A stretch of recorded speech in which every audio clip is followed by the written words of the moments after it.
जो पुण्यशाली लोग होते हैं वो पूर्व जन्म के संस्कार लेकर आए हैं और इस जन्म में अपनी उन्नति का मार्ग छोड़ते नहीं है, उसी मार्ग पर पुरुषार्थ चालू रखते हैं। 6ठे अध्याय में जब अर्जुन ने पूछा कि प्रभु, कोई व्यक्ति सत्कर्म करता रहे लेकिन ध्येय तक न पहुंच पाए और इसकी मृत्यु हो जाए तो फिर उसका क्या होगा? उसने तो सत्कर्म किए हैं, क्या उसके ये सारे पुण्य कर्म बादल की तरह बिना बरसे ही बिखर जाएंगे? तब प्रभु ने कहा था कि नहीं अर्जुन, ऐसा नहीं होता है। और दूसरे अध्याय में भी प्रभु ने कहा था कि प्रयत्नों का नाश नहीं होता है, उल्टा फल तो कभी आता ही नहीं है, कोई ह्रास होता ही नहीं है, किया हुआ कभी व्यर्थ नहीं जाता है, अपितु इस मार्ग में अल्प प्रगति भी महान भय से रक्षा कर सकती है। यही बात 6ठे अध्याय में भी प्रभु ने कही है। जब अर्जुन ने प्रश्न पूछा कि क्या प्रभु सब व्यर्थ चला जाता है, तब प्रभु कहते हैं कि हे पार्थ, न यहाँ इस संसार में और न ही अगले जन्म में उन कर्मों का विनाश नहीं होता है।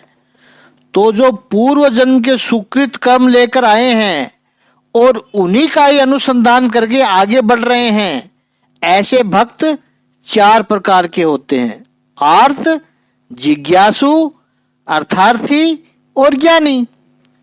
आर्थ भक्त वो है जो आदि व्याधि और उपाधि से पीड़ित है, लेकिन उसे ये पता चल गया है कि अपना खुद का पुरुषार्थ थोड़ा कम पड़ रहा है, जो लक्ष्य तय किया है उसकी प्राप्ति के लिए तो अब जो एफर्ट्स में कमी रह जाती है, तो उस कमी को अपनी भक्ति से यानी परमात्मा की शक्ति पाकर उस कमी के गैप को भरने की कोशिश करता है ताकि उसकी समस्या खत्म हो जाए।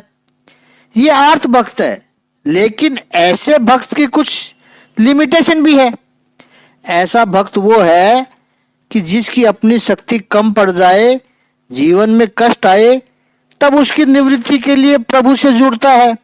इसका अर्थ यह हुआ कि यदि उसकी शक्ति कम न हुई, यदि जीवन में कोई कष्ट न आया, तो वो भगवान के पास नहीं जाएगा। दूसरी बात, आर्थ भक्त की भक्ति भी उसके जीवन में जितने कष्ट हो उसी प्रमाण में उसकी भक्ति रहती है।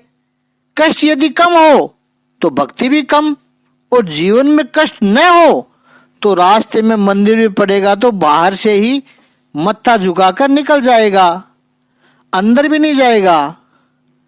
और जीवन में कष्ट बढ़ गया तो फिर भक्ति भी बढ़ जाएगी, फिर 1.25 लाख मंत्रों का जाप करेगा, मंदिरों में मन्नत के लिए नारियल बांधेगा, यानी कष्ट बढ़ गया तो भक्ति भी बढ़ गई, कष्ट कम हुआ तो भक्ति भी कम हो गई। उसकी भक्ति प्रोपोर्शन में चलती है। आगे का चिंतन कल करेंगे। इसी ज्ञान को विस्तृत रूप में देखना है तो मेन वीडियो नंबर 291 अवश्य देखें।